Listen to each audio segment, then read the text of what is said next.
বাংলাদেশে অন্তত 30 জন সাংবাদিককে হত্যা করা হয়েছে। সাংবাদিকরা নিরাপত্তাহীনতায় ভুগছে। আপনারা জানেন গাজীপুরে আমাদের সহযোদ্ধা তুহিনকে কুপিয়ে হত্যা করা হয়েছে। গণতান্ত্রিক উত্তরণের যে 90 পরবর্তী যে বাংলাদেশ, যে বাংলাদেশের মানুষের স্বপ্ন ছিল মুক্তিযুদ্ধের মহান চেতনা, সর্বজনীন যে উত্তানমতি, বৈষম্যের বিরুদ্ধে যে চেতনা, যে চেতনায় উত্তুঙ্গ রাজপথে ছাত্র জনতা তাদের প্রাণ দিয়েছেন, সেই চেতনা আজকে পর্যন্ত সেই চেতনার সঠিক সড়কে যেন আমরা দাঁড়াতে পারিনি। আমরা 90 পরবর্তী আজকে বাংলাদেশ পর্যন্ত যদি চিন্তা করি, সারা বাংলাদেশে অন্তত 30 জন সাংবাদিককে হত্যা করা হয়েছে। হুমায়ুন কবির বালু থেকে শুরু করে মানিক শাহ থেকে শুরু করে অনেক সাংবাদিক সর্বশেষ যার শিকার হয়েছেন আমাদের সহযোদ্ধা তুহিন। এরকম একটি পরিস্থিতিতে পবিত্র দায়িত্ব ছিল পুলিশ প্রশাসনের সাংবাদিকদের অভয় দেওয়া, সাংবাদিকদের পাশে দাঁড়ানো। সেই ক্ষেত্রে আমার চ্যানেল 24 সহযোদ্ধারা যখন যে ওর থেকে পুলিশের দুর্নীতি তুলে এনেছেন, তাদের যে স্বরূপ উন্মোচিত হয়েছে প্রাতিষ্ঠানিক ভাবে, সেটিতে চরম বিস্ময় জাগে। আমরা সাধারণত অন্তত গত 30-32 বছরের আমার সাংবাদিকতার অভিজ্ঞতা থেকে আমি বলতে পারি, সিএমপি প্রশাসন কখনোই কোনো পুলিশ কর্মকর্তা এই ধরনের বিবৃতি দিয়ে সাংবাদিকদের নসিহত করেননি। তিনি চাইলে একটি ব্যাখ্যা দিতে পারতেন সংবাদের, তাও সেখানে তার নিজের স্বাক্ষরিত নয়। সিএমপির যে গণমাধ্যম শাখা রয়েছে, জনসংযোগ শাখা রয়েছে, সেই শাখার সহকারী কমিশনার স্বাক্ষরিত সেই বিবৃতিটি দিতে পারতেন। কিন্তু এখানে পুলিশ কমিশনার সহ নিজে স্বাক্ষর করে তিনি যেন গণমাধ্যমের বিরুদ্ধে দাঁড়িয়েছেন, তিনি যেন সাংবাদিকতার বিরুদ্ধে দাঁড়িয়েছেন, তিনি যেন এদেশের মাটি ও মানুষের বিরুদ্ধে দাঁড়িয়েছেন। আজকে আমরা প্রত্যেকটি আন্দোলনে গণমাধ্যমের যে ভূমিকা তিনি প্রকারান্তরে যেন সেই ভূমিকার বিরুদ্ধে চ্যালেঞ্জ নিয়ে দাঁড়িয়েছেন। আজকে পুলিশ কমিশনার আপনার উদ্দেশ্যে বলতে চাই, আপনার প্রশাসনকে বলতে চাই, আমরা অন্তত 30 বছর আগে শুনেছি সিএনজির তৎকালীন একজন কমিশনার শহীদুল হক খান, তিনি চট্টগ্রামের প্রত্যেকটি পয়েন্টে সিসিটিভি ক্যামেরা এবং পুলিশ অটোমেশনের প্রস্তাবনা তুলেছিলেন।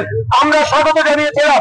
30 বছর আগের সেই পুলিশের অটোমেশনের স্বপ্ন আজ পর্যন্ত পুলিশের সেই স্বপ্ন বাস্তবায়ন কেন হলো না, সেটি প্রাতিষ্ঠানিক ভাবে আপনি জবাব দেন। সেই অটোমেশন যদি চালু হতো, আজকে সড়ক পথে ট্রাফিক পুলিশে কিংবা চাঁদাবাজ পোশাকি ব্যবস্থাকারীদের চাঁদা আর থাকতো না। আজকে গণমাধ্যমের কর্মী হিসেবে, সাধারণ সদস্য হিসেবে এবং সাংবাদিক ইউনিয়নের প্রতিনিধি হিসেবে পুলিশ কমিশনার আপনার কাছে জবাব চাই, আপনার প্রশাসনে সেই অটোমেশন কেন চালু হলো না। আমি ইতিমধ্যে আমাদের কেন্দ্রীয় নেতৃবৃন্দের সাথে কথা বলেছি, আপনাদের আর দীর্ঘ ধৈর্য চ্যুতি ঘটাবো না। যারা উপস্থিত হয়েছেন আবারও আপনাদের কৃতজ্ঞতা জানিয়ে আমি শেষে এই কথাটুকু বলতে চাই, আর মাত্র 48 ঘন্টা সময় বেঁধে দিলাম। মাননীয় পুলিশ কমিশনার, প্রিয় এই চাকদা শহরের সম্মানিত পুলিশ কমিশনার, আপনার বক্তব্য প্রত্যাহার করবেন। এই 48 ঘন্টার মধ্যে যদি আপনার প্রাতিষ্ঠানিকভাবে এই বক্তব্য প্রত্যাহারের কোন উদ্যোগ না দেখি, আপনার বিরুদ্ধে অতীতের মতো চট্টগ্রামের সাংবাদিক সমাজ সর্বস্তরের একতাবদ্ধ হয়ে সংগ্রামী কর্মসূচি ঘোষণা করা হবে।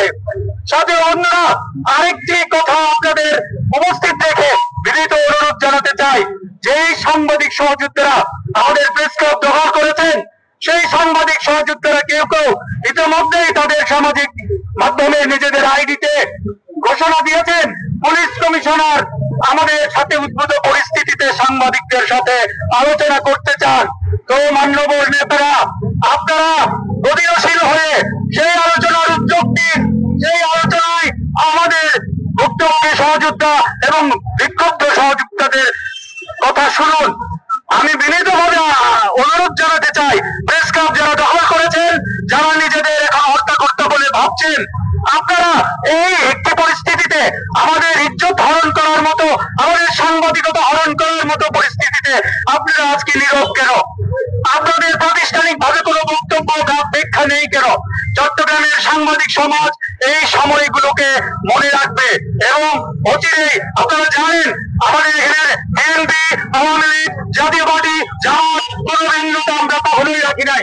যখনই আমাদের অধিকারের প্রশ্নের সাথে আমরা জোটবদ্ধ ভাবে আন্দোলন করেছি। আজকের এই কঠিন দুঃসময়ে বাংলাদেশ রাষ্ট্রের ভবিষ্যৎ যখন আশঙ্কাপূর্ণ, গণতান্ত্রিক উত্তরণের পথ যখন এই ধরনের অপরিণামদর্শী প্রশাসনিক উদ্যোগের কারণে প্রশ্নবিদ্ধ, তখন আমাদের অপর অংশের যে বন্ধুরা নিজেদের দাবি করেন নেতা, তাদেরও অনুরোধ জানাবো, এই সাংবাদিকতার অধিকার হরণকারী এই উদ্যোগের বিরুদ্ধে আপনারাও কথা বলুন এবং প্রয়োজনে যুদ্ধবদ্ধ আন্দোলনের সহ সূচনা করুন।